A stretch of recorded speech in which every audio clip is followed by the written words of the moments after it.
people's death. Not small obituaries in newspapers, but flyers, posters, and billboards plastered all around. Listed on them is usually a litany of names of the bereaved, not just immediate relatives, but also names of extended family members, whether local or living abroad, and tribal or community leaders. All of these people to whom the deceased belong are listed on the obituary notices. And the funeral services are often attended by people who were not even personally acquainted with the deceased. That's because in Africa, we do not mourn as individuals. We mourn as community. We mourn as families. We mourn as nations. In this case, we're mourning an entire community today. As the African Union champion on reparations, I'm here today on behalf of the 1.4 billion citizens of the African continent. We will lay down this wreath this morning to honor the memories of the nearly 20,000 Africans who are buried on these grounds, some of whom were free, but most of whom were enslaved. Now, I warned you guys in my live streams that this was coming. I told you that they was coming for our reparations. So now Ghana's president, he done turned it up a notch, right? Now he's in New York City, right, yesterday at the African burial ground, laying wreaths and to give remembrance to the African slaves that died, that was unalived there, right? This is the whole thing. This man comes from the Gojo tribe of Ghana, where they was also complicit in selling slaves. So my question is, who speaks on behalf of the Americans? When did we have this big meeting when we came together and said, hey, this African guy can come to America and he can speak on behalf of us? When did we have this meeting? So now the group of people that was also helped being complicit into selling us into slavery can come now and be our spokesman. So he's doing interviews.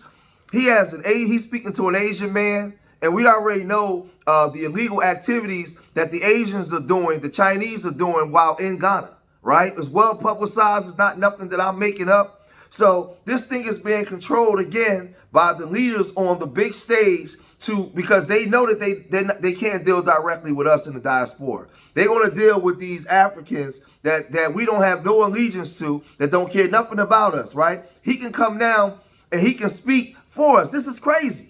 This is insane. You gave a very powerful speech at the 38th African Union Summit, where you talk about the fact that perhaps there should be another round of Africa reawakening. You talk about justice for Africans and people of African descent, repatriation, not just in financial terms, but there are 3 R's that you mentioned, restitution, rehabilitation, and guarantee of non-repetition.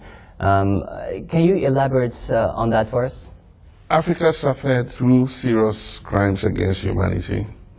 The first was the slave trade, and I believe that was the greatest crime against humanity, where between 12 and 15 million Africans were taken from Africa to the Caribbean and the Americas and Europe. And their labor was used to build what today is modern Western civilization. This labor was unpaid labor. They were not remunerated for the work they did in the sugarcane fields, in building the railways, and building the roads, the bridges, and all that. We believe that first and foremost, it should be recognized as the greatest crime against humanity, and we must condemn the activity of slavery.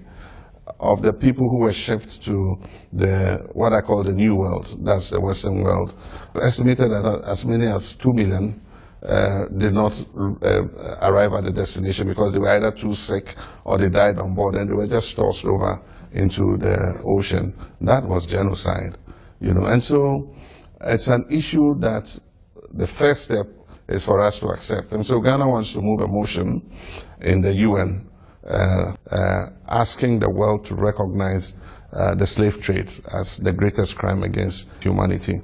And so we'll continue to push. I'm the African champion on reparations. When I spoke even at the UN, I raised the issue of reparations. And so I do think that that is to do with slavery.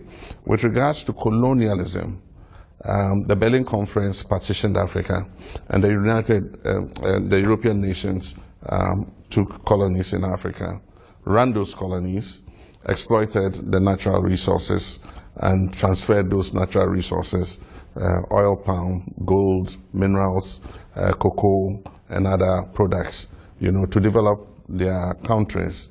And it's only from the late 50s that countries like Ghana got independent.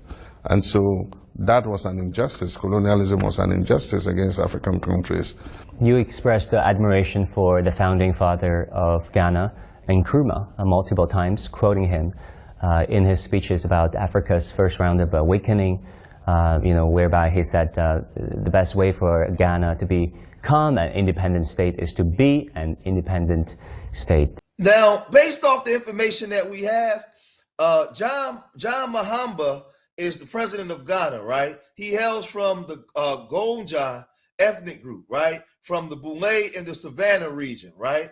So now he's been president since 2025, right? So now historical records indicate that the Ganja people were involved in the slave trade primarily through the major market town of Salanja within their territory, right? So now we're finding out that they've been complicit. The Salanja, located in the Ganja East District, became known as the Timbuktu of the South and was the largest slave market in northern Ghana. Source of slaves, the Ganja did not primarily sell their own people.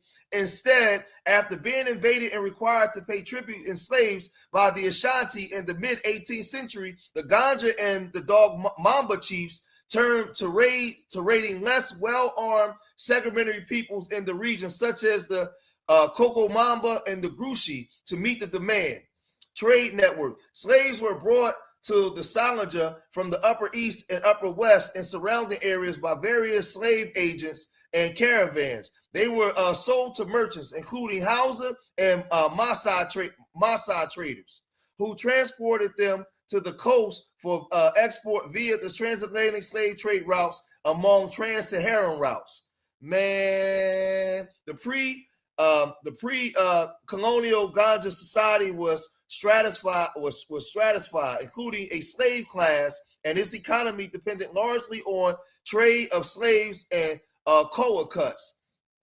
This involvement was a complex part of a wider system where various African states and European powers participated in the trade, a history that is now a focal point for tourism and remembrance in modern Ghana, right? So we see that that his people was very complicit in the slave trade, right? A lot of slaves that went to Jamaica, Bahamas, a lot of them was transported here, right? A lot of them that came here that was mixed with the black people that was already here. So now he gets to come and speak on our behalf. Come on, man, what are we talking about? So no wonder you had foundational Black Americans outside doing this. In the South, to the family in the West, to the family in the North, to my family in the Midwest, if they come to your grave site, your burial site, you pull up too and say one simple thing: Africa is not our voice. They're at the African American burial ground with the Ghanaian president. John Trump Mahama is trading Africans for favors in their U.S. military base that is located on the tarmac of Accra Airport, and the FBI and soon to be one of you New York City police officers will be stationed in Accra, Ghana, because they're killing themselves in 15 deadly tribal conflicts in Savannah region, Sampa, Boku, Kumasi, and the Apopem in the eastern region. The Ga are fighting the Achim with machetes in Accra. The main focus is Africa is not our big homie. Ghana is not our big homie. You cannot participate in the slave trade 400 years ago and think that you're going to spin the block and get a check. It don't work like that. I know it's tax season, but no, it don't work like that. You don't get a refund, you dig? Yeah. One of y'all need to send some of y'all representatives over here across the street. We already traveled across the ocean. What more is it to cross the street and to come holler at the ancestors that you saw? Y'all was complicit. You don't get to sell us twice. Kwame Ansa was the chief that worked with the Portuguese to build Elmina Castle in the slave dungeon. The storm is passing over. You don't get. So there has to be some things set in place. There has to be something done, because the thing is this: we could be online, we could be across the country doing our foundational Black American thing and pushing our lineage, but now there has to be a plan of action as to what do we do to combat this. Because they have all these immigrants coming into place. You got Mandani, you have so many different immigrants that's trying to speak on behalf of us, because leave it up to them. We don't have a culture. We are a culmination or amalgamation of just being American, and everybody else can come and take from us because they say that we're nothing but West African. So the West Africans come down, move us out the way, and speak on behalf of us when we don't even have a voice.